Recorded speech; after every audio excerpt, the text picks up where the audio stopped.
Just with Mount Vernon, I was their youngest pastor. They called me at the age of 26 as their senior pastor, and then they called their first female interim pastor right after me by my recommendation.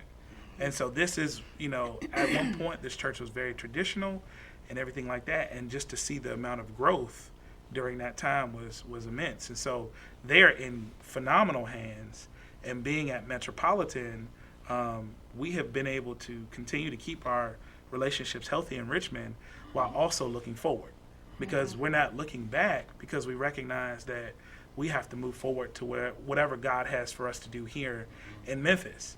And the people in Richmond are cheering us on. They're cheering us on because they know that we're here for a reason. Now it's in your lap now, so to speak. What do you want to do? What do you want to see? What's going to be your legacy for Metropolitan? We talked about Dr. Lofton, his legacy, and Dr. Reginald Porter Sr., and now here it is, Dr. Michael Moore Sr. What do you want to be your legacy as the new pastor? Oh, my legacy is going to be a legacy of love. I have this phrase or this saying: if we learn to love right, we'll never have to question if we're living right. That's what I believe. That's what I stand upon. That's what confirmed for me that coming to Metropolitan was the right move, because it's founded on the same scripture that is inscribed in the sanctuary. So my legacy is going to be loving this community, loving those students at Lemoyne, loving the members of Metropolitan, loving the 901, and giving people a space to where they can grow and become their best self. So we are, and we have been, that's the good thing we can say at this point. It's not just something that we're talking about, it's something that we've been doing.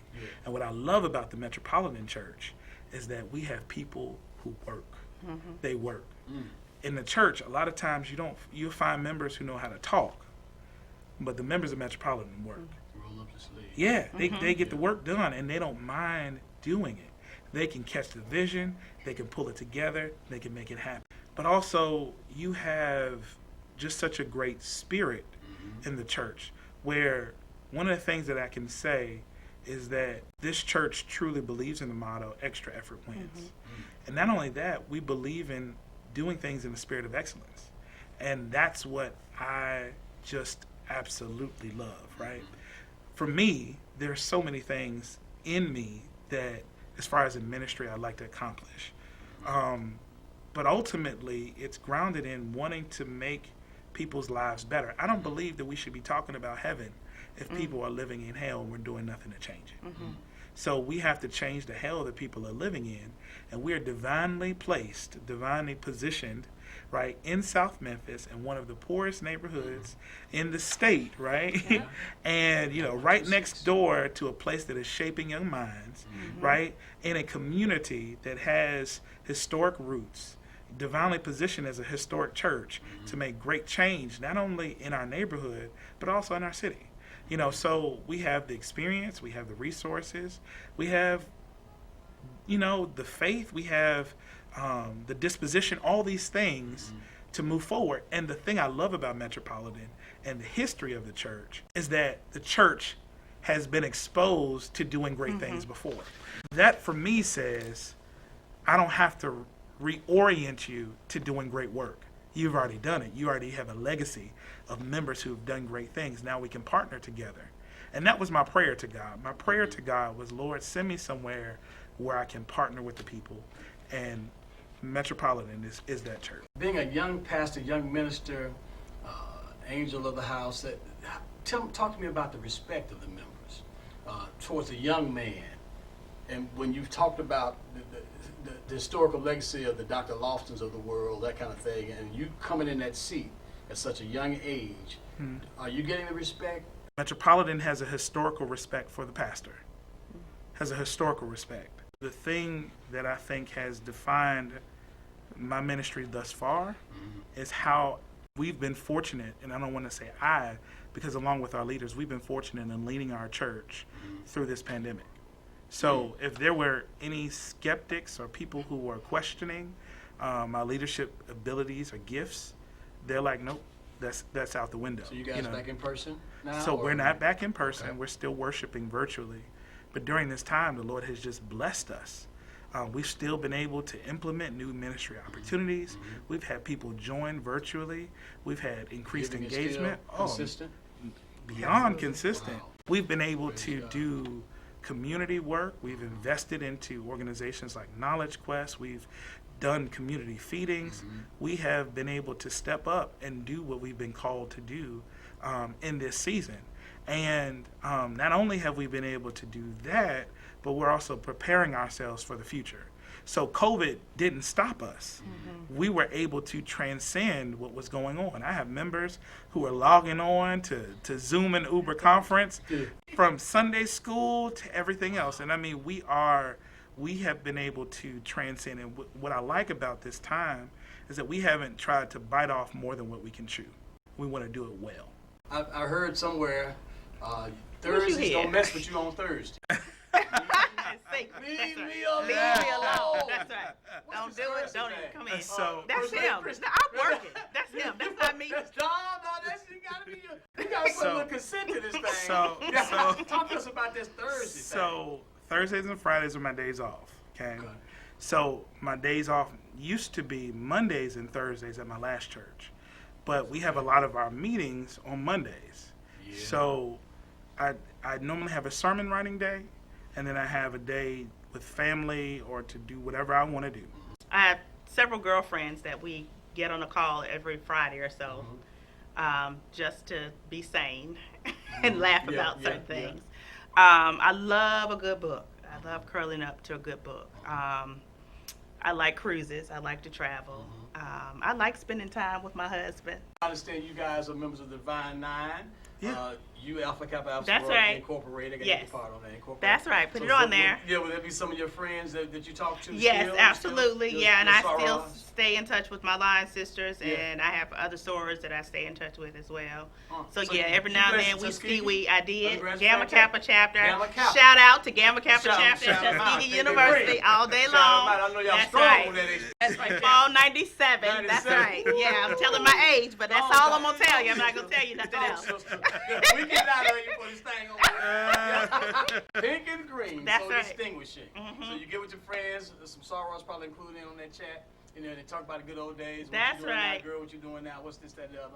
And my man of Alpha Phi Alpha Fraternity Incorporated. You still talk to some of your fraternity brothers from time to time? I have some lasting bonds with my brothers, from college days all the way to now. You know, and You so pledged undergrad? I pledged undergrad, Gamma chapter. There it is. Gamma? Gamma Gamma chapter. chapter. That's what's up there. Don't play. Hold on. Third house. That's right. It's right there. Third house. It's right there. Established 1907 on campus of Virginia Union. Virginia Union. Yes, sir. Gamma chapter. Yes, That's sir. pretty close up to the top. Yeah. How was your life growing up in the Moore family? All right, so growing up in the Moore family was, I would say, it was a fantastic experience. You only child? I am actually the third of 4 children. 4. So I have an older brother, an older sister, and a younger sister. So of my mother's children, and my father has 2 additional children. And so I grew up Pittsburgh, Pennsylvania. Single parent household. My mom did a fantastic job with us in that she always reinforced a loving atmosphere, right? Just always reinforced a loving atmosphere. Now, we didn't always see eye to eye. And she definitely didn't have hesitate with whipping our behinds. Yeah. Right? But one of the things No, not at all. Not at You all. weren't And that kind of guy, the Easter speeches, and I want to do the announcements, and I want to... I was in the mime ministry at the church. So I started out as an usher. And I almost passed out ushering. My first Sunday. You couldn't stand that long. I couldn't stand that long. I got lightheaded. My first Sunday. I couldn't cut it. I couldn't cut it as an usher. Yeah, but I sang in the youth choir, but I couldn't sing. My mama just made me sing in the youth choir. That is the pleasure. But I really found joy in participating in my ministry. And we went like several places because my pastor was like the president of the state convention, and he was also the liaison for the National Baptist Convention to the German National Baptist Convention. Wow. So he took us overseas every year. So we mimed in Germany and all these other places. And but that was a great experience. And then I got this call to preach. And my mama, who's normally late to church every Sunday, right? We were the sit in the balcony, late to church every Sunday group. That's You know, Go upstairs. That's yeah, it. just That's go right. on upstairs, sit up in the balcony Yeah. every Sunday, you know, not make too much noise. And a friend of mine, his name was also Michael. He was one of those people who just kind of pulled me and said, man, you need to get involved. You need to get involved. And it was from his encouragement that I decided to start getting involved. So, Nice. yeah, Nothing like a mama. yeah, You only get one. That's yeah, right. yeah, yeah. That's right. Let's segue to the first lady. Okay. I got to put a couple of questions Oh to boy. you. How hard was it for you being a woman attending the School of Theology at Virginia Union University? How difficult? I know you had some ups and downs. Well, to be quite honest with you, it really wasn't that hard because women were attending seminary in greater numbers over the years. So I had other women that were in seminary with me. And so if you know anything about Virginia Union, they're a liberal school, and so they're pretty open to women in ministry, women who are called to preach. And so even the city of Richmond has many pastors who are women in the area. Now, I'll tell you this, the hard part was having a call on your life and from Mississippi. I'm from Jackson, Mississippi, and that just having that call and not being able to even express it and say it out loud, that's where the tension So who'd you tell has first? been. Let's My go back to grandmother. Jackson. I told my grandmother, Lillian Travis, who passed away a few years ago, that I was called to preach. And while she may have grown up in a church where that is not accepted, her response to me was, go preach. Go preach. Wow. Go preach. And that's Wow. exactly what I did. Following the Yep, call. I followed the call. So when I left In Minnesota, Magnolia State. that's right. A sister in the Magnolia Now, State what's talking about, I interesting- got a call. Now, when I was in Minnesota and I was looking for a church there, the church that I found, the only reason why I joined the church, I want you to hear me, is because I saw women sitting in the pulpit. That's the only reason why I joined the church. Come to find out, after I joined the church, the pastor was from Jackson, Mississippi. He sent all of his ministers to Virginia Union. And so when I shared with him my call to ministry, he said, that's where you need to go. You need to go to Virginia Union. I had no idea that Mike would be there. I had no idea. It was just a path that God was sending me And on. she left her job Left my corporate You job. left the Quit a six-figure thing job. to do that? to go to school, Lord help us, be a full-time student. Prayer. Every time we think about it, Yeah. it makes me feel Changes, some kind of yeah, way, but yeah. that's exactly what I Yeah. did. Because a call to ministry is a call to preparation. Yep. I know most of your friends are probably still in Pittsburgh and in Jackson, and your true friends, your sorority sisters, your frat brothers. But when you get to Memphis, you almost have to create a whole new base. And then, you guys, I know you have a private side.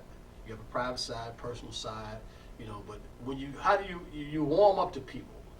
Are you apprehensive as much back here, or does the Jackson South thing kick in where we really kind of down here is a little bit more cordial, that kind Well, of thing? I'm used to Southern So how do you hospitality bring 'em because I'm in? from Mississippi, Yeah. so I'm okay with that.